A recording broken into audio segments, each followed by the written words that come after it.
fluorescent lights of the hospital emergency room buzzed overhead like angry wasps, their harsh glare making everything look washed out and unreal. I'd been sitting in this plastic chair for 3 hours, my son's small hand clutched in mine, watching the minutes tick by on the wall clock while my panic grew with each passing second. "Mama, my tummy still hurts," Leo whispered, his face pale against the thin hospital gown they'd given him. He was 6 years old, small for his age, with dark curls that fell into eyes that were far too serious for a child. "I know, baby. The doctors are going to help you soon." I smoothed his hair back, trying to keep my voice steady even though my heart was hammering against my ribs. The receptionist had already told me twice that without insurance, without a deposit, they couldn't prioritize his case. Appendicitis, they suspected, but not critical enough yet to warrant immediate attention. Not critical enough yet. As if I was supposed to wait until my son was dying before they'd take him seriously. The automatic doors slid open, and I felt the change in air pressure before I heard his voice. Deep, commanding, with an accent that turned certain words into something almost musical. "Where is she?" I looked up and forgot how to breathe. The man striding through the emergency room wasn't just tall, he was presence itself. Everything about him radiated power and danger in equal measure. Dark hair swept back from a face of sharp angles and harder edges, a jaw that looked carved from granite, and eyes the color of smoke or steel or a storm rolling in. His suit was charcoal and perfectly tailored, the kind that cost more than I'd earn in 6 months, and he moved with the fluid confidence of someone who'd never been denied anything in his life. Behind him, 2 men in dark suits flanked him like shadows, their eyes constantly scanning the room. Security, bodyguards. The kind of protection that said this man had enemies worth worrying about. He was scanning the waiting room with those penetrating gray eyes, looking for something or someone, and I should have looked away, should have made myself invisible the way I'd learned to do in places where people like him existed and people like me simply survived. If you're enjoying this story so far, don't forget to hit the like button and subscribe. Drop a comment telling me where in the world you're watching from. I love hearing from you.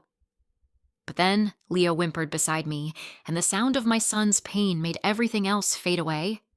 I looked back at the reception desk where the nurse was ignoring me again, looked at the clock that said we'd been waiting 3 hours and 17 minutes, looked at Leo's pale face and the way he was curling in on himself.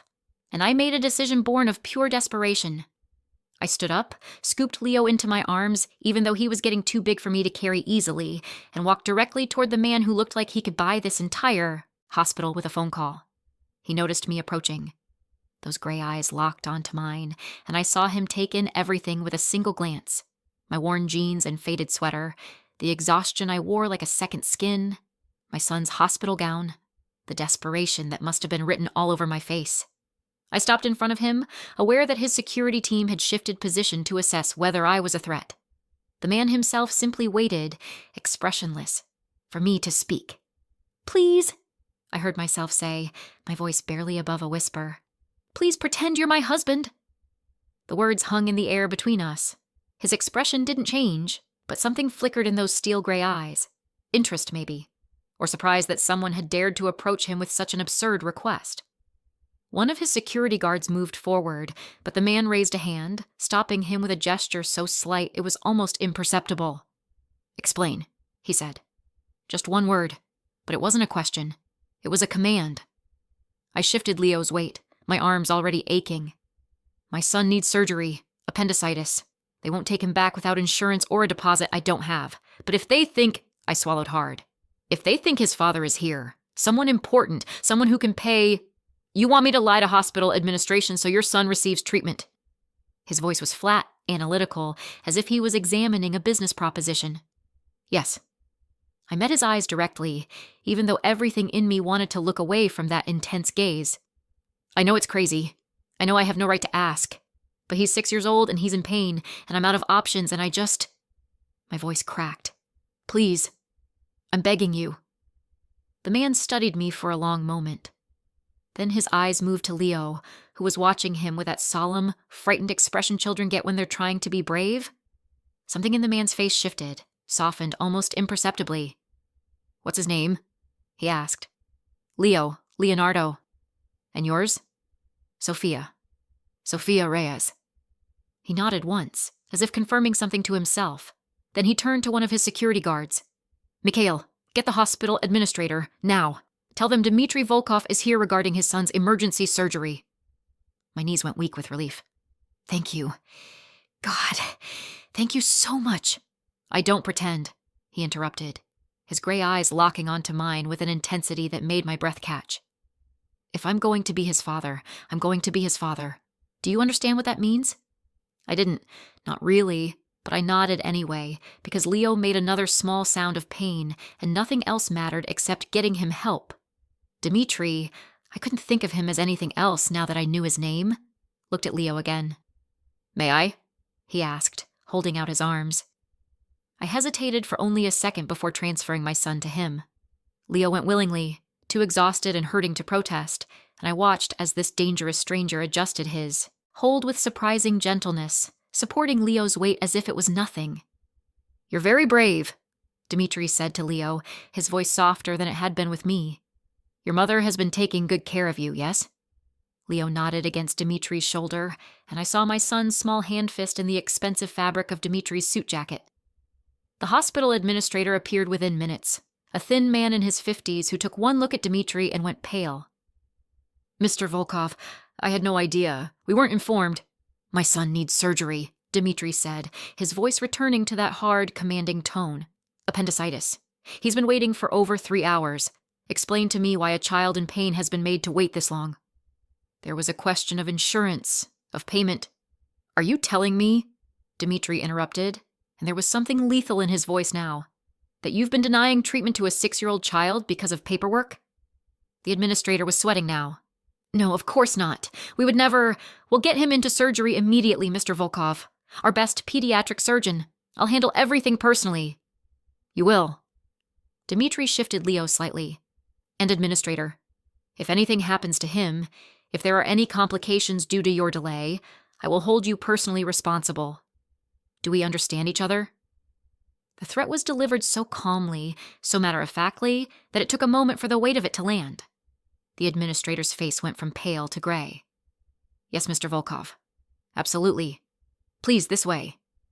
Everything happened fast after that. We were ushered into a private room, not the crowded emergency bay, but an actual room with a door and privacy. Nurses appeared with practiced efficiency, getting Leo settled, starting an IV, administering pain medication. A surgeon came in, young and competent-looking, explaining the procedure while Dmitry listened with focused intensity, and I tried to process that this was actually happening. "We'll take excellent care of him, Mr. Volkov," the surgeon said. "Mrs. Volkov, you'll be able to see him as soon as he's out of surgery." "Mrs. Volkov?" The lie was becoming real, taking shape around us. They wheeled Leo away on a gurney, his small hand reaching for mine until the last possible second. I watched the doors close behind him, and then my legs simply gave out. Dmitry caught me before I hit the floor, his arms strong and sure as they guided me to a chair. "Breathe," he commanded. "Your son needs you conscious." I tried to breathe, but it came out as a sob. All the fear and stress and exhaustion I'd been holding back for hours, for months, for years, came flooding out in a wave I couldn't control. I buried my face in my hands, trying to muffle the sounds, trying to hold myself together and failing completely. I felt Dmitry's hand on my shoulder, heavy and warm and somehow grounding. "He will be fine," he said with absolute certainty. "The surgeon is one of the best. I know, because I verified his credentials while you were signing paperwork." Of course he had. This man who was pretending, no, who'd said he doesn't pretend, to be my husband had taken time to research the doctor who would operate on a child he'd met minutes ago. I looked up at him through my tears, this beautiful, dangerous stranger who'd swooped in like some kind of avenging angel. "Why are you doing this?" Dmitry pulled over another chair and sat down, his movements deliberate and controlled. "You asked. People ask for things all the time. That doesn't mean they get them." His mouth curved into something that wasn't quite a smile. "You asked correctly. You asked for your son, not yourself. You asked someone who has the power to help. And you asked me." He paused, his gray eyes holding mine. "That matters. I don't understand." "You will." He leaned back, looking completely at ease despite the sterile hospital surroundings and his expensive suit. "Tell me about Leo's father." The question caught me off guard. "Why?" "Because I said I'm going to be his father, and that means I need to know what I'm replacing." The bluntness of it should have offended me. Instead, I found myself answering. "His name was Marcus." We weren't married. He left when I told him I was pregnant, said a kid didn't fit into his plans. I stared at my hands, at the calluses and cracked skin from working multiple cleaning jobs. I haven't heard from him in 6 years. Does he pay support? He's supposed to. Court ordered. But he works under the table, moves around a lot. I gave up trying to track him down because it cost more in legal fees than I'd ever collect. Dimitri was quiet for a moment. What do you do for work, Sophia? I clean houses, offices, anywhere that needs it. I met his eyes. I'm not ashamed of it. You shouldn't be. Honest work is nothing to be ashamed of. He tilted his head slightly, but it's not enough. It wasn't a question, but I answered anyway. No, it's not enough. The rent keeps going up. Daycare costs more than the rent. And Leo needs things, clothes, food, medicine when he gets sick. I work 3 jobs and it's still not enough. I laughed, a bitter sound. I'm one emergency away from losing everything. And today that emergency happened. Not anymore, Dimitri said simply. I stared at him. What? The surgery is covered. The hospital stay. Whatever Leo needs for recovery. It's handled. I can't accept that. I can't pay you back. I'm not asking you to pay me back, he interrupted. I told the hospital I'm his father. Fathers pay for their children's medical care. This is what that means. But you're not actually... I said I don't pretend, Sophia. His voice was firm, leaving no room for argument. I meant it. Before I could process that, one of his security guards entered the room and spoke quietly in what I recognized as Russian. Dimitri listened, his expression unchanging, then responded in the same language. The guard nodded and left. You have to leave, I said, sudden panic rising. You have business, important things to do. You can't just sit in a hospital waiting room for a stranger's child. I'm sitting in a hospital waiting room for my son, Dimitri corrected. And yes, I have business. It can wait. Nothing I do is more important than this. The way he said it, with such absolute certainty, made my throat tight. We sat in silence for a while. Hospital sounds filtered in from outside. The beep of monitors, the squeak of gurneys, the murmur of voices. I should have felt awkward, sitting with this man I didn't know, but somehow I didn't. His presence was oddly comforting, solid and reliable in a way I wasn't accustomed to. Can I ask you something? I said finally. Yes. What's your world? I mean, I know you're... I gestured vaguely at his suit, his guards. Someone important, someone powerful. But what does that mean exactly? Dimitri studied me for a long moment. It means I control certain business interests in this city. Import, export, real estate, security. It means people respect me because they fear me, and they fear me because I've earned that fear. He leaned forward slightly. It means I'm not a good man by most definitions, Sophia, but I have rules, lines I don't cross. And children, women, innocents. They're on the other side of those lines. So you're... I couldn't quite make myself say it. Bratva, he said simply. Russian organized crime, if you want the English term. My father built the organization, I inherited it and expanded it. I'm what people would call a mafia boss, though we don't use that term ourselves. I should have been terrified. Should have grabbed Leo the moment he came out of surgery and run as far as possible from this dangerous man. But all I could think was that he'd saved my son. That he'd used his power and his fear to get Leo the help he needed. That he was sitting here when he could have walked away at any moment. Thank you, I said quietly. For everything. For Leo, for... Don't thank me yet, Dimitri interrupted. You asked me to pretend to be your husband, and I told you I don't pretend. That means everyone in this hospital believes you're my wife. Believes Leo is my son. That information will spread, Sophia. People will know. And that means you're under my protection now, whether you want to be or not. The weight of what he was saying settled over me slowly. I don't understand. You will, he repeated. But for now, all you need to know is that you and Leo are safe. No one will touch you. No one will harm you. Because you're mine now. The possessiveness in his voice should have alarmed me. Instead, I felt something else entirely. A strange, terrifying sense of relief. After 6 years of fighting alone, of struggling through each day with no one to help me, no one to lean on, someone was saying I was his to protect. Before I could respond, the surgeon appeared in the doorway, still in his surgical scrubs. Dimitri was on his feet instantly, and I scrambled up beside him. The surgery went perfectly, the surgeon said, smiling. No complications. Leo did great. He's in recovery now, and he'll be ready to see you in about 20 minutes. The relief was so intense I thought I might collapse again. Dimitri's hand found the small of my back, steadying me, and I leaned into him without thinking. "Thank you," I managed to say to the surgeon. "Thank you so much. He'll need to stay overnight for observation, but he should be able to go home tomorrow afternoon. We'll send him home with pain medication and antibiotics, and I want to see him for a follow-up in 2 weeks." After the surgeon left, I turned to Dimitri, and words failed me completely. This stranger had saved my son's life, had paid for surgery I couldn't afford, had claimed us as his own with a certainty that was as terrifying as it was comforting. "Come," Dimitri said, guiding me toward the door. "Let's go see our son." Our son. The words sent a shiver through me that had nothing to do with cold. As we walked through the hospital corridors, I was aware of people staring, of nurses and administrators watching us pass with expressions ranging from respect to outright fear.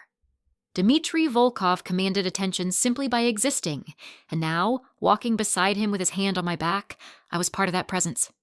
We found Leo in recovery, groggy from anesthesia but awake. His face lit up when he saw me, and I rushed to his side, taking his small hand in mine. "Mama," he mumbled, his words slightly slurred. "Did they fix my tummy?" "They did, baby. You're all better now." Leo's eyes drifted to Dmitri, who'd positioned himself on the other side of the bed. "The man from before, with the nice voice." "Yes." I looked at Dmitri, uncertain how to explain the situation to a 6-year-old. Dmitri solved the problem by addressing Leo directly. "How are you feeling, Leo?" "Sleepy, and my tummy feels weird. That's the medicine. It will wear off soon." Dimitri's voice was gentle in a way that made my chest ache. "You were very brave today." "Mama says I have to be brave." Leo's eyes were already drooping again. "She's the bravest person I know." Something flickered across Dimitri's face, an emotion I couldn't quite name. He looked at me, and I saw a question in his eyes. "Rest now," I told Leo, smoothing his hair back. "Mama's right here." "And him?" Leo asked, gesturing vaguely toward Dmitri. "Is he staying too?" "Yes," Dmitri said before I could answer. "I'm staying too." Leo smiled, satisfied, and drifted back to sleep. We stayed like that for a long time, the 3 of us in that recovery room. Dmitri made calls in quiet Russian, conducting business from his son's bedside. I held Leo's hand and tried to process what my life had become in the space of a few hours. Eventually, they moved us to a private room, the nicest room in the hospital, I was certain, and got Leo settled for the night. A nurse brought me a blanket and pillow, prepared to set up the fold-out chair for me to sleep on. "That won't be necessary," Dmitri said. "My wife will be comfortable." Within an hour, a proper bed had been brought in, along with food that definitely didn't come from the hospital cafeteria. Dimitri's security took up positions outside the door, and I realized that we were essentially in a fortress. "This is too much," I said when we were alone, Leo sleeping peacefully in his bed. "This is what family receives," Dmitri replied. He was sitting in the chair beside Leo's bed, jacket discarded, tie loosened. He looked more human like this, less like the dangerous stranger who'd walked into the emergency room and more like a man who was genuinely concerned about a child. "We're not actually your family." He looked at me with those penetrating gray eyes. "Aren't you? I claimed you. I'm paying for your son's care.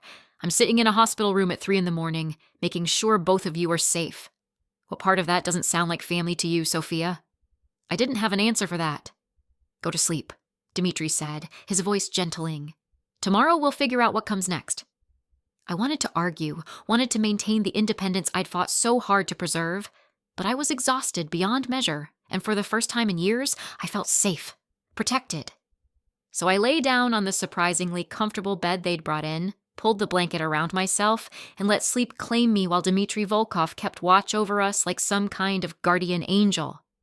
I didn't know then that by morning everything would change again, that the lie we'd told would become a truth more complicated and binding than I could imagine, that the Mafia boss who'd said he doesn't pretend would make good on that promise in ways that would transform my entire life.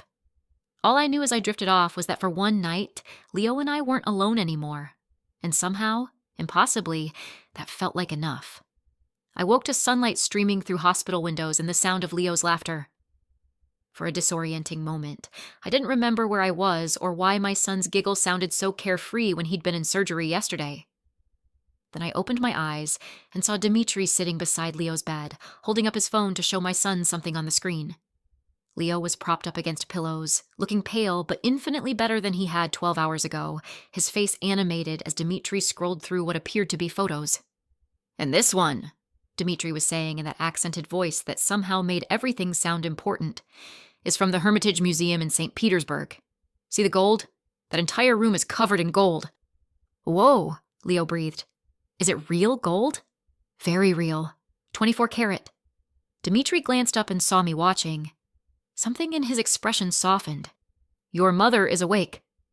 Leo turned to me with a brightness I hadn't seen in days. "Mama, Dimitri has been to so many places. He showed me Russia and Paris, and where was the one with the big statue?" "Rio de Janeiro," Dimitri supplied. "The Christ the Redeemer statue." I sat up slowly, aware that I'd slept in my clothes and probably looked terrible. "How long have you been up, baby?" "Just a little while. The nurse came and said my tummy looks really good and I can have real food for breakfast." Leo's excitement was almost normal, as if we hadn't been in crisis mode yesterday. "Dimitri said I can have pancakes." "Did he?" I looked at Dimitri, who was watching me with those inscrutable gray eyes. The doctor cleared him for solid food. Pancakes seemed appropriate. He stood, moving with that fluid grace that suggested violence held carefully in check. "There's coffee for you. Mikhail brought it from a place down the street. The hospital coffee is undrinkable." He gestured to a side table where, indeed, a large cup of coffee sat alongside what looked like breakfast from an expensive cafe. My stomach growled at the sight of fresh pastries and fruit. "You didn't have to do that. You need to eat." Dimitri said it like it was obvious, inarguable. "You barely touched dinner last night." He'd noticed. This man who commanded empires and inspired fear had noticed that I'd been too worried about Leo to eat properly. A knock on the door interrupted us. The surgeon from yesterday entered, accompanied by a nurse who immediately began checking Leo's vitals with cheerful efficiency. "Good morning, Mr. and Mrs. Volkov," the surgeon said, and I still wasn't used to hearing that name attached to me. "Leo's doing remarkably well.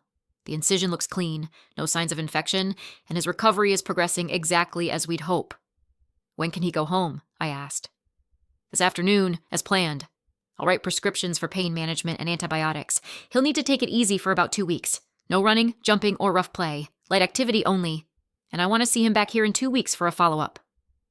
After the surgeon left, a woman in an elegant business suit entered. She was in her 40s, with sharp eyes and an efficient manner. "Mr. Volkov, I have the discharge paperwork ready for your review." Dimitri took the papers, scanning them with focused attention. I saw numbers that made my head spin, costs that would have bankrupted me, paid without hesitation. He signed with bold strokes, then handed the papers back. "Thank you, Mrs. Chen. Please ensure copies are sent to my accountant." The woman nodded and left, and I stared at Dimitri. "Who was that?" "Hospital administrator.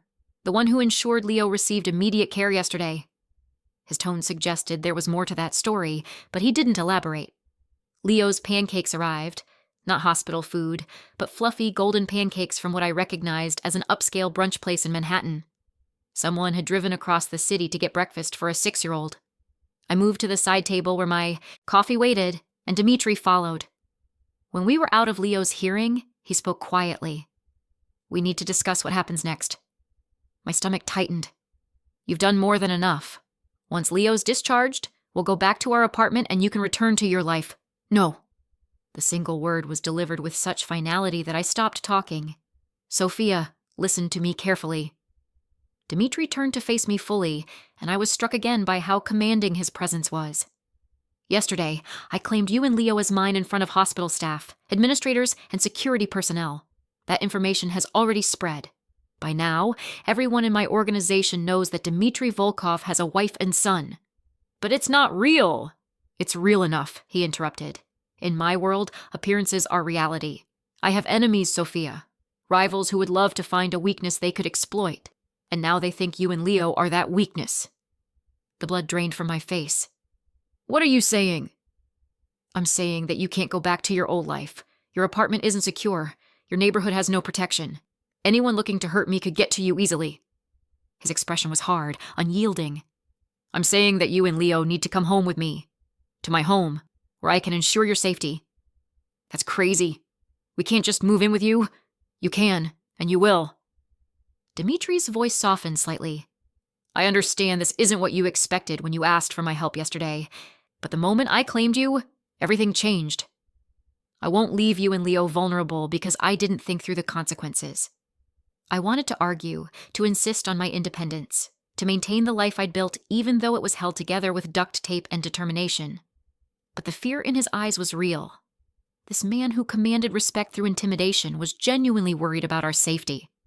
For how long? I asked quietly. Until I'm certain there's no threat. Until everyone understands that you're untouchable. He paused. And Sophia, I need you to understand something else. This isn't temporary protection I'm offering. When I said I don't pretend, I meant it completely. If you come home with me, you're not guests. You're family. We barely know each other. Then we'll get to know each other. His gray eyes held mine. But I'm not negotiating on your safety. You and Leo are under my protection now. That's final. The possessiveness should have terrified me. Instead, after 6 years of fighting alone, of making every decision by myself, of carrying the weight of survival on my shoulders without help, something in me wanted to surrender to it. Wanted to let someone else be strong for a while. What about my jobs? I asked. My apartment, my things. Your apartment will be maintained and paid for. Your belongings will be moved to my home by professionals. As for your jobs? He tilted his head slightly. You work 3 cleaning jobs, yes? Exhausting yourself. For barely enough to survive? I bristled at his tone. It's honest work. I didn't say it wasn't. I said it's not enough. And I said you're exhausting yourself. He moved closer, and I caught the scent of expensive cologne and something else. Something that was purely him. What did you study, Sophia? Before Leo? Before you had to drop everything to survive? The question caught me off guard. How did you know I was in school? You're 28. You're intelligent, and you speak like someone who values education. It wasn't a difficult deduction. I looked away. Art history. I was studying art history at Hunter College. I wanted to work in a museum, maybe curate exhibits. I laughed bitterly. Stupid dream for someone who can barely afford rent. Not stupid. Deferred. Dimitri's hand came up to my chin, gently turning my face back to his. What if I told you that you could finish your degree? That you could pursue that dream while Leo has everything he needs? I'd say there's no such thing as free lunch. What would you want in return? His thumb brushed across my cheekbone, a touch so gentle it made my breath catch. I want you to let me take care of you, both of you. I want you to stop running yourself into the ground trying to survive alone. I want... He paused, something vulnerable flickering across his features. I want to be the father Leo deserves, and the partner you need. You don't even know us. I know enough. I know you asked a complete stranger for help because your son needed it. I know you work yourself to exhaustion to provide for him. I know you're strong and proud and terrified of depending on anyone. His voice dropped lower. And I know that when I look at you and Leo, I feel something I haven't felt in a very long time. Something that feels like purpose. Before I could respond, Leo called out, Mama, are you coming? These pancakes are really good. I went to my son, helping him cut his food, wiping syrup from his chin, returning to the familiar rhythms of motherhood while my mind spun with everything Dimitri had said. The rest of the morning passed in a blur of discharge paperwork and final checks. Dimitri handled everything with quiet efficiency, speaking to doctors and nurses with that commanding presence that made people eager to please him. When it was finally time to leave, Mikhail appeared with a wheelchair for Leo, hospital policy despite my son's protest that he could walk. Hospital rules, I told Leo firmly. Just to the car. What car? Leo asked as we headed toward the elevator. My car, Dimitri said, pressing the button for the ground floor. I think you'll like it. That turned out to be an understatement. The vehicle waiting at the hospital entrance was a massive black SUV that looked like it could survive a military assault. Mikhail opened the door to reveal an interior that was more luxury living room than vehicle. Leo's eyes went huge. Whoa. There's a car seat already installed, Dimitri said, and I saw that there was indeed a top-of-the-line car seat perfectly positioned. I had it put in this morning. Of course he had. This man thought of everything. Getting Leo settled took a few minutes, and then Dimitri was helping me into the passenger seat with a hand at my elbow, his touch warm and steady. He climbed in beside me, and Mikhail took the driver's seat while another guard got into a second SUV that would apparently follow us. As we pulled away from the hospital, Leo was glued to the window watching the city pass by. I should have been watching too, should have been noting where we were going, maintaining some awareness of my surroundings. Instead, I was watching Dimitri, This beautiful, dangerous stranger who'd taken over my life in the span of 24 hours. "Where exactly do you live?" I asked. "Upper East Side, a building I own." He glanced at me. "Penthouse, top floor." Of course it was. "How many bedrooms?" "5. More than enough space for all of us." He paused. "Leo will have his own room, of course, and you'll have yours, unless—" He stopped, leaving the implication hanging. Unless I wanted to share his. The thought sent heat through me that I absolutely could not afford to feel right now. The drive took us through Manhattan, through neighborhoods that got progressively more expensive until we pulled up to a building that screamed wealth and exclusivity. A doorman appeared immediately, greeting Dmitri with obvious respect. "Welcome home, Mr. Volkov." "Thank you, James. This is my wife, Sophia, and my son, Leo." The lie rolled off his tongue so smoothly, and I saw the doorman's eyes widen slightly before he covered his surprise with professional courtesy. "Welcome, Mrs. Volkov. Young Master Leo. Please let me know if you need anything at all." The lobby was all marble and modern art, the kind of place where someone like me would normally be cleaning rather than living. We took a private elevator that required a key card, rising smoothly to the top floor. The doors opened directly into the penthouse, and I had to consciously close my mouth to keep from gaping. Floor-to-ceiling windows offered panoramic views of Central Park and the Manhattan skyline.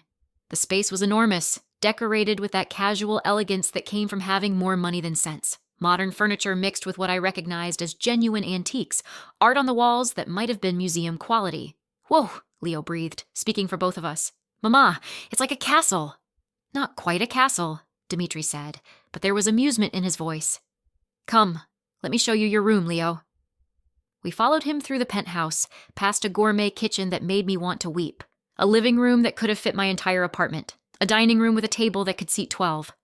Finally, he opened a door to reveal a bedroom that was bigger than the studio apartment Leo and I shared. But what made Leo gasp was that it was already decorated, for a child. A race car bed sat against one wall, shelves held toys and books, and there was even a small desk set up by the window. "How—" I stared at Dmitri. "When did you do this?" "Last night. While you were sleeping, I had my people furnish the room." He crouched down to Leo's level. "Do you like it?" Leo was speechless, which was rare for my talkative son. He walked slowly into the room, touching things with careful reverence, his face showing wonder and disbelief in equal measure. "It's all mine?" he finally asked. "All yours," Dmitri confirmed. "And if there's anything you don't like, we can change it." Leo turned to me, his eyes shining. "Mama, can we really stay here?" I looked at my son's face, saw the excitement and hope there, and felt my resistance crumbling. How could I take this away from him? How could I insist on returning to our cramped apartment with its broken heating and thin walls when he could have this? "For a little while," I said, not ready to commit to more.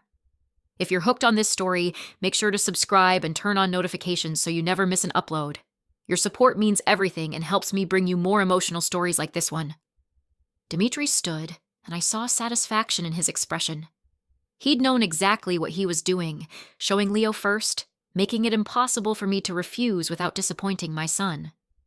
"Let me show you your room," he said to me. We left Leo exploring his new space with strict instructions to rest and not overdo it. Dmitri led me down the hall to another door, opening it to reveal a master suite that was easily 3 times the size of my entire apartment. The bed was enormous, dressed in what looked like Egyptian cotton. There was a sitting area by the windows with a view that took my breath away. A door led to a bathroom that belonged in a spa magazine, all marble and glass and luxury fixtures. "This is too much," I said weakly. "This is yours." Dmitri moved to a walk-in closet and opened it. It was already filled with clothes, women's clothes in what looked like my exact size. "I had my assistant shop for you. If anything doesn't fit or you don't like it, we'll get different items." I pulled out a dress at random. Designer label, the kind of thing I'd never been able to afford. "Dmitri, I can't accept all this. You're my wife." He said it like that explained everything. My wife doesn't wear clothes that are worn out and too thin. She doesn't work 3 jobs that destroy her body. She doesn't worry about money or survival. "I'm not actually your wife." He stepped closer, and suddenly the enormous room felt very small. "Aren't you? You're living in my home. You're under my protection. You're wearing my ring." I looked down at my left hand and froze. There was indeed a ring there, a stunning diamond that caught the light and threw rainbows across the ceiling. I hadn't even noticed him putting it on me. When did you... While you were sleeping this morning. I had it resized overnight. His hand came up to cup my face. Sophia, I need you to understand something. I'm not playing games. I'm not pretending. When I tell people you're my wife, I mean it in every way that matters. We don't even know each other, I repeated, but my voice was weaker now. Then we'll learn. But we'll do it as a family, not as strangers. His thumb brushed across my lower lip, and I felt heat pool in my belly. This was insane. All of it was insane. 24 hours ago, I'd been a struggling single mother with no prospects and no hope.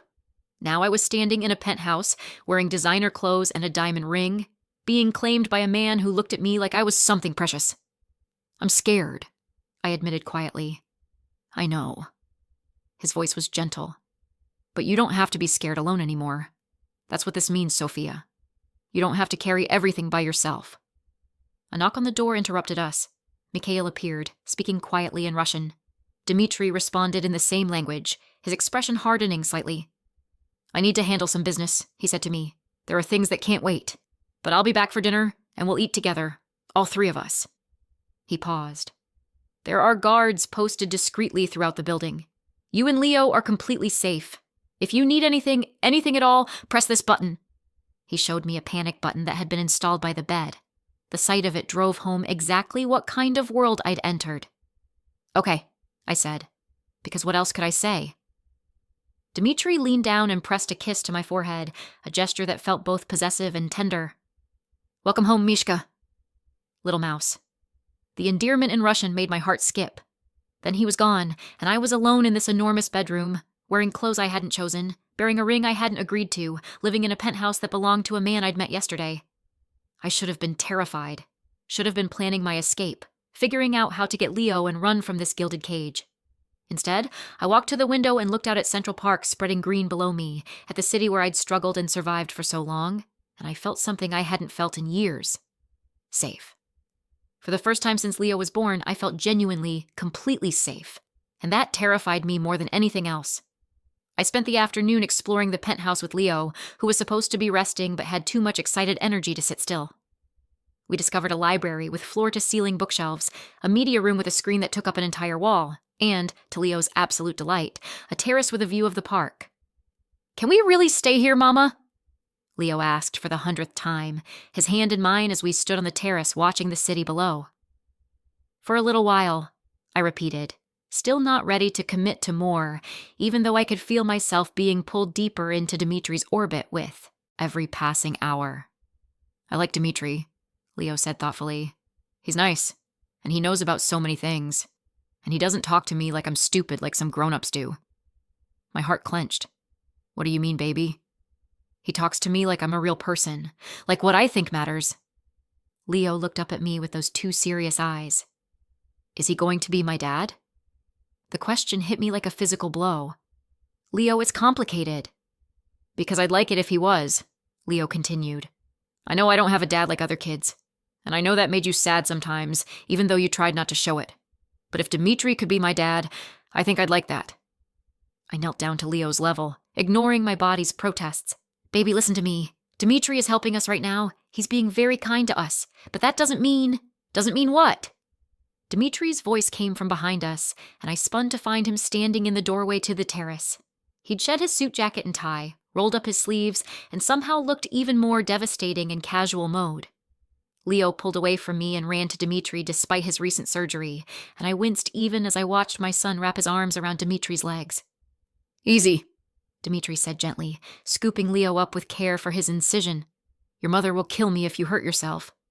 I was asking if you could be my dad, Leo said, with that brutal childhood honesty. Because I'd really like that. I watched Dimitri's face, saw surprise flicker across his features followed by something deeper. He looked at Leo, then at me, then back at my son. I like that too, he said simply. Very much. Leo beamed. Really? So you're my dad now? If your mother agrees. Dimitri's eyes found mine, and there was a question in them, a vulnerability that seemed at odds with his dangerous reputation. I opened my mouth to say something. What? I didn't know. But I was interrupted by Mikhail appearing in the doorway. Mr. Volkov, dinner is ready. Dmitri set Leo down carefully. Come. I had the chef prepare something special. The dining room had been set for 3, not at the massive table, but at a smaller, more intimate table by the windows. The food was incredible. Perfectly cooked salmon, roasted vegetables, fresh bread that made my mouth water. But what struck me most was how Dmitri had positioned everything. Leo's seat had a booster cushion I hadn't seen before. His water glass was plastic, not crystal like ours. The napkin had been folded into a shape that made Leo giggle. A swan, I realized. Someone had thought about what a 6-year-old would need and like. Did you do all this? I asked Dmitri quietly while Leo was distracted by his swan napkin. I told the staff what I wanted. They executed it. He poured wine for me, water for himself. Leo needs to feel comfortable here. This is his home now. There was that certainty again, that absolute conviction that we belonged here. Dinner was surprisingly easy. Dmitri drew Leo out, with questions about school and friends, listened attentively to 6-year-old rambling about playground politics and the unfairness of bedtime, and somehow made my son laugh with dry observations that went over Leo's head, but made me bite back smiles. After dinner, it was time for Leo's medicine and bed. I took him to his new room, helped him into the pajamas that had mysteriously appeared in his size, and tucked him into the race car bed. Mama, Leo said as I was turning off the light. I'm happy here. Are you happy? The question was so earnest, so full of hope, that I couldn't bear to disappoint him. Yes, baby. I'm happy. It wasn't entirely a lie. There were parts of this that felt like happiness, the security, the comfort, the absence of constant grinding worry. But there was also fear, uncertainty, the knowledge that I was becoming dependent on a man I barely knew. I found Dmitri in the living room, standing by the windows with a glass of whiskey, looking out at the city lights. He'd changed into dark jeans and a simple t-shirt, and the casual clothes somehow made him seem more dangerous, not less. Like he was shedding the civilized veneer to reveal the predator beneath. Leo's asleep, I said, joining him by the windows. Good. He needs rest to heal properly. Dmitri glanced at me. You should rest too. It's been an exhausting 24 hours. I'm too wired to sleep. I hugged myself, suddenly aware that I was alone with this man in a way I hadn't been before. Leo was our buffer, our reason for being together. Without him awake between us, the air felt charged with possibilities I wasn't ready to examine. Sophia. Dmitri set down his glass and turned to face me fully. We need to establish some things. Boundaries, expectations. My stomach tightened. Okay. First, you and Leo are safe here. Completely safe. I have security throughout the building and surrounding area. No one gets near you without my knowledge. That seems excessive. It's necessary. His voice was firm. Second, this isn't temporary. I need you to understand that. You're not guests who will leave when convenient. This is your home now, for as long as you want it to be. Dmitri, let me finish. He moved closer. Third, I'm not expecting anything from you. This arrangement, us living together, it doesn't come with obligations. Your room is yours. Your body is yours. If something develops between us, it will be because we both want it, not because you feel you owe me. The relief was so intense I felt dizzy. Thank you. Don't thank me for basic decency. His hand came up to cup my face, his thumb brushing my cheekbone. But Sophia, I need you to understand something else. I want you. I've wanted you since the moment you walked up to me in that emergency room and asked for help with such desperate courage. I want to know everything about you. I want to make you smile and hear you laugh and see you without the weight of the world on your shoulders. My breath caught. Dmitri.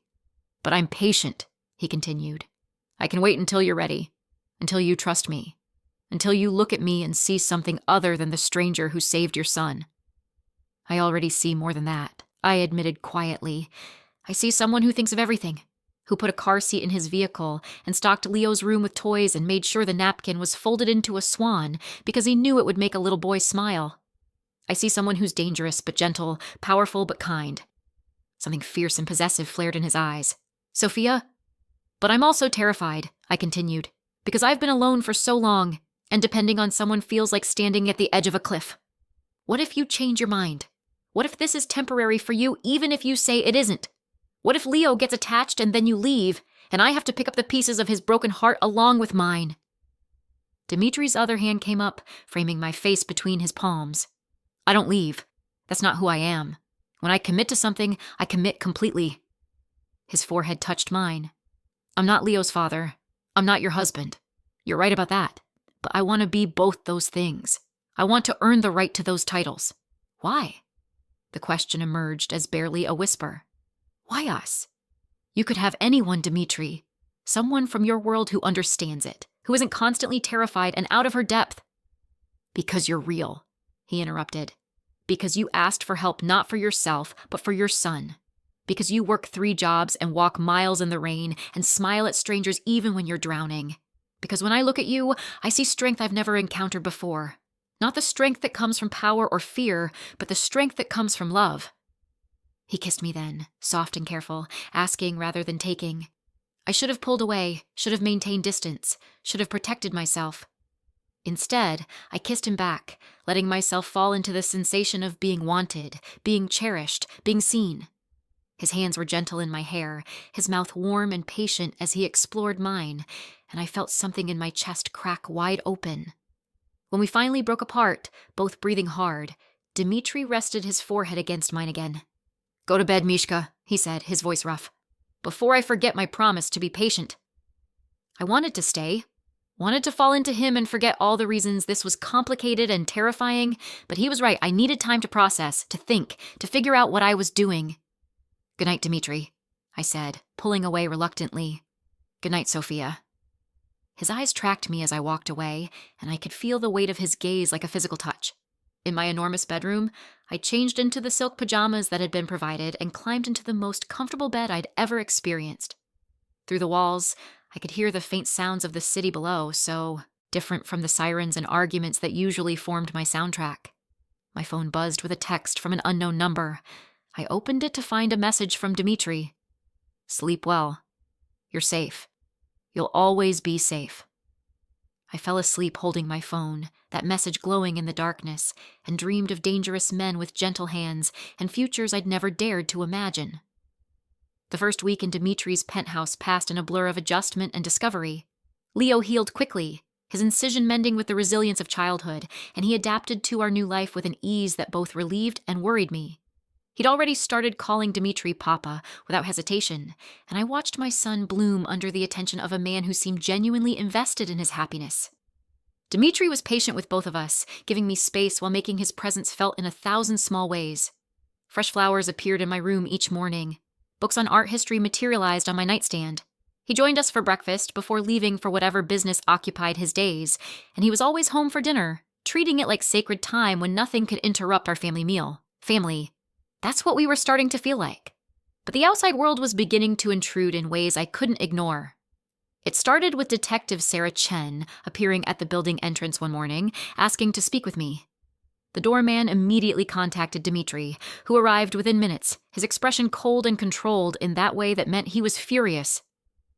Mrs. Volkov doesn't speak to law enforcement without her attorney present, he told the detective, his voice carrying that dangerous edge I'd learned to recognize. I just have a few questions about your relationship, Detective Chen said, her eyes sharp as they moved between us. How long you've been together, how you met, whether Mrs. Volkov is here of her own free will. My wife is exactly where she chooses to be, Dimitri interrupted. And if you continue to harass my family, you'll find yourself answering to lawyers who are far more expensive than anything your department can afford. Are we clear? The detective left, but her visit rattled me. That evening, after Leo was asleep, I found Dimitri in his study, surrounded by papers and computer screens that he quickly minimized when I entered. We need to talk, I said, closing the door behind me. He leaned back in his chair, giving me his full attention. About the detective. About all of it. I moved further into the room, aware that I was wearing one of the silk nightgowns that had appeared in my closet, aware of how his eyes tracked my movement. Dimitri, what exactly are we doing here? The detective asked if I was here of my own free will, and I said yes, but am I? Did I really have a choice? You always have a choice, he said quietly. Do I? You said it wasn't safe for us to go back to our old life. You said we couldn't leave because you'd claimed us and your enemies would see us as weak points. That doesn't sound like a choice. It sounds like a cage, even if it's a gilded one. Dimitri stood, moving around the desk to face me. You're right. I did say those things, and they're true. But Sophia, you could leave tomorrow if you truly wanted to. I'd make sure you and Leo were protected, set up somewhere safe with security that would keep you invisible to my world. I'd provide for you both financially, so you'd never struggle again. I wouldn't force you to stay. Then why do you keep saying we can't go back? Because I don't want you to go back. The raw honesty in his voice made my breath catch. Because I'm selfish enough to use the danger as an excuse to keep you here. Because every day you're under my roof, eating at my table, sleeping down the hall from me, I get to pretend we're a real family instead of a convenient fiction. I stared at him. You're admitting you're manipulating me. I'm admitting I want you to stay so badly that I'm willing to use every advantage I have to make that happen. He moved closer, his presence overwhelming in the intimate space of his study. But I'm also telling you that despite that manipulation, despite the danger being real, you do have a choice. You've always had a choice. What if I chose to leave? Pain flickered across his face, quickly masked. Then I'd let you go. I'd hate it. I'd spend every day wondering if you were safe and happy, but I'd let you go. Because keeping you here against your will would make me the monster everyone already thinks I am. I looked at this man who'd turned my life upside down, who'd given me and Leo more in a week than we'd had in 6 years, who looked at me like I was something precious even as he admitted to manipulating me into staying. I don't want to leave, I said quietly. Something fierce and possessive flared in his eyes.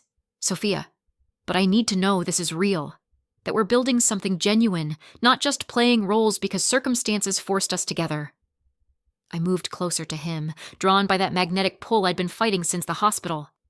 I need to know that you see me, not just a woman you saved or a responsibility you accepted. I see you, Dimitri said, his voice rough with emotion. I see a woman who asked a stranger for help with such desperate courage. I see a mother who would do anything for her son. I see someone who's been strong for so long that she's forgotten what it feels like to let someone else carry the weight. His hands came up to frame my face. I see Sophia, not Mrs. Volkov, not a role or responsibility. You. Then see this, I said, and kissed him. It was different from our first kiss. Not careful or patient, but hungry and desperate. His arms came around me immediately, pulling me against him with a possessiveness that should have frightened me, but instead made me feel claimed, wanted, safe. We tumbled onto the leather couch in his study, hands exploring, clothes disappearing, years of loneliness and need colliding between us. He was gentle despite his obvious desire, constantly checking that I wanted this, that I was sure, until I finally pulled his mouth back to mine and showed him exactly how sure I was.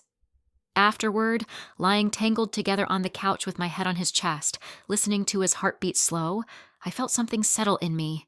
This was real. Whatever else happened, whatever complications lay ahead, what we felt for each other was genuine. Marry me, Dimitri said into the quiet. I lifted my head to look at him. What? Marry me. Really marry me, not the pretend version we've been living. His hand stroked my hair, his touch tender. I know it's fast. I know we're doing everything backward. But Sophia, I want you as my wife in every sense. I want to adopt Leo legally, give him my name, make sure you're both protected not just by my word, but by law. Dimitri, you don't have to answer now, he interrupted. Take time, think about it. But know that I'm serious. This isn't a convenient arrangement anymore, not for me. I love you, Sophia. I love Leo. I want us to be a real family. I love you. The words hung in the air between us, enormous and terrifying and wonderful. I need time, I said finally. Not because I don't feel the same way, but because I need to be sure I'm choosing this for the right reasons. Not because you saved us, not because the alternative is terrifying, but because it's what I genuinely want.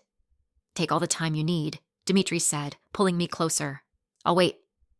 The decision was taken out of my hands 3 days later when Marcus, Leo's biological father, appeared at the building entrance. I was returning from a walk with Leo, enjoying the autumn sunshine in Central Park with Mikhail following at a discreet distance, when I saw him. 6 years hadn't changed him much. Still handsome in that careless way, still carrying himself with the casual arrogance of someone who'd never faced real consequences. Sophia, he said, stepping into our path. We need to talk. Leo pressed against my side, sensing my tension even if he didn't understand it. Mikhail moved immediately, positioning himself between Marcus and us. You need to leave, I said, my voice steadier than I felt. Now. That's no way to greet your baby daddy, Marcus said with that familiar smirk, especially when I'm here to talk about our son. You gave up any right to call him your son when you walked away 6 years ago. Yeah, well, I'm hearing some interesting things about you these days. Marcus's eyes raked over me, taking in the designer clothes, the confident way Mikhail stood guard. Word is you married some Russian mobster, living in a penthouse, wearing diamonds, playing house with a man who's wanted by half the law enforcement agencies in New York. My blood went cold. How did you... I got friends, Sophia. Friends who keep an eye on things. Friends who think maybe I should be getting a piece of this pie since that kid is technically mine. You want money, I said flatly. I want what's fair. Child support works both ways, right? You got access to millions now, and I'm still scraping by. Seems like you could share some of that wealth with your son's father. Before I could respond, a familiar voice cut through the tension. You must be Marcus. Dmitri appeared as if materializing from nowhere, though I realized he must have been notified the moment Marcus showed up. He moved to stand beside me, his presence both comforting and dangerous. Marcus's smirk faltered slightly. You must be the new sugar daddy. I'm her husband, Dmitri corrected, his voice deadly calm. And Leo's father. The man who's been there for him every day of his life, unlike you. Yeah, well, biology says otherwise. Biology? Dmitri interrupted. You want to discuss biology? Fine. You contributed genetic material 6 years ago and then disappeared. You've provided no support, no presence, no love. You've been nothing to that boy except a biological footnote. The courts might see it differently, Marcus said, trying to sound confident, but I could hear the fear creeping into his voice. I got rights. You have nothing, Dmitri said, and there was something terrifying in his quiet certainty. No rights, no claims, no leverage. You abandoned your son. That's documented. And if you try to use him now to extort money from his mother, you'll find yourself facing charges that will put you away for a very long time. Marcus's face was red now. You threatening me? I'm educating you on the reality of your situation. Dmitri moved closer, and Marcus actually took a step back. But since you seem to need clarity, let me make this very simple. If you ever approach my wife or son again, if you ever try to contact them, if you even think about them too loudly, you will disappear. Not dramatically, not in a way that creates questions. You'll simply cease to be a problem. Do you understand? The threat was delivered so calmly, so matter-of-factly, that it took a moment to land. When it did, Marcus's face went pale. You can't just... The police. The police have no interest in protecting a deadbeat father who's attempting to extort his ex-partner. Dmitri's smile was cold. Now leave. Don't come back. Forget Sophia and Leo exist. It's the only way you get to keep existing yourself. Marcus looked at me, seemed to be weighing his options, then apparently decided that whatever money he'd hoped to extract wasn't worth the risk. He turned and practically ran down the street. I stood frozen, processing what had just happened.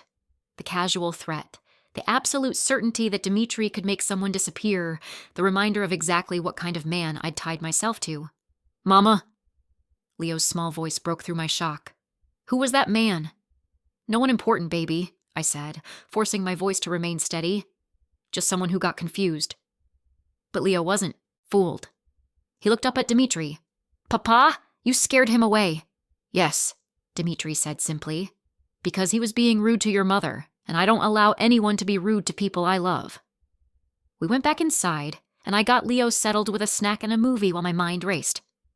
In the kitchen, Dmitri was on the phone, speaking rapid Russian that I was starting to pick up pieces of. When he hung up, he turned to find me watching him. Sophia. Did you mean it? I interrupted. What you said to Marcus, would you really make him disappear? Dmitri's expression was serious. If he'd tried to hurt you or Leo, yes, without hesitation. But since he chose the smart option and left, he gets to live his life far away from us. This is your world, I said slowly. Threats and violence and making people disappear. This is what I'm accepting if I stay with you. Yes. He didn't try to sugarcoat it. This is what I am, Sophia. I told you from the beginning, I'm not a good man by most definitions. I'm dangerous, I'm ruthless, and I protect what's mine with everything I have, including violence when necessary. I thought about Marcus's face, the fear in his eyes when Dmitri had threatened him. Thought about how quickly my ex had backed down when confronted with real power. Thought about 6 years of struggling alone, of Marcus ignoring his responsibility, of the system failing to protect Leo and me. He deserved it, I said quietly. The fear, the threat. He deserved all of it. Dmitri moved closer. Sophia, I spent 6 years trying to do everything right, trying to work within the system, trying trying to be strong and independent and good. And where did it get me? Barely surviving. One emergency away from losing everything, with a man who abandoned his son facing no real consequences. I looked up at Dimitri. Then you came along and changed everything. Not because you followed the rules or believed in justice, but because you have power and you chose to use it for us. Does that bother you? He asked. It should, I admitted. By every measure of the person I thought I was, it should bother me. But it doesn't. What bothers me is that I needed you to threaten my ex before he'd leave us alone. What bothers me is that the system I believed in failed me so completely that I'm grateful for a man who operates outside it. Dimitri's hands came up to cup my face. You're not a bad person for accepting protection, Sophia. You're not weak for letting someone help you. I know, but I'm also not naive about what you are or what being with you means. I took a breath. And Dimitri, I need you to understand something. I'm choosing this. Not because I'm scared of the alternative, not because I don't have options, but because I want this life with you. I want Leo to have a father who shows up, who protects him, who makes him feel safe. I want to wake up in your home and eat dinner at your table and fall asleep knowing we're protected. Sophia, yes, I said simply. My answer is yes. I'll marry you. Really, marry you. The fierce joy that lit up his face took my breath away. He kissed me with a thoroughness that made my knees weak, only breaking away when we heard Leo calling from the other room. We should tell him, I said, breathless. Together, Dimitri agreed. We found Leo on the couch, and when we told him that Dimitri would officially be his papa, that we were going to be a real family, my son's face lit up with such pure happiness that I knew, whatever complications lay ahead, whatever moral ambiguities I was accepting, this was the right choice. We married 2 weeks later in a small ceremony at City Hall. Dimitri had offered something elaborate, but I'd insisted on simple. Mrs. Chen, my former neighbor who'd been so kind to us, stood as my witness. Mikhail stood for Dimitri, and Leo, wearing a little suit that made him look impossibly grown up, served as our ring bearer with solemn importance. The judge who married us called us by our full names, Sofia Maria Reyes and Dmitry Alexei Volkov, and pronounced us husband and wife with no idea of the journey that had brought us to this moment. When Dimitri kissed me, when Leo cheered and wrapped his arms around both of us, when we walked out of that courthouse as a legally recognized family, I felt something I hadn't felt in years. Complete. The adoption papers were filed the same day. Leonardo Reyes would become Leonardo Volkov, with all the protection and privilege that name carried. That evening, Dimitri took us to an expensive restaurant to celebrate. Leo was excited about the fancy food, and I was wearing a dress Dimitri had bought specifically for this occasion, cream silk that made me feel beautiful and confident. To family, Dimitri said, raising his glass in a toast.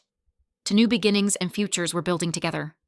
To family, I echoed, clinking my glass against his while Leo giggled and held up his juice cup to join in. Later, after Leo had fallen asleep in his room, exhausted from excitement, Dimitri led me to our bedroom. Not my room or his room, but ours, because I'd made the decision to truly share his space, his life, his world. Are you happy? He asked, as we stood by the windows looking out at the Manhattan skyline.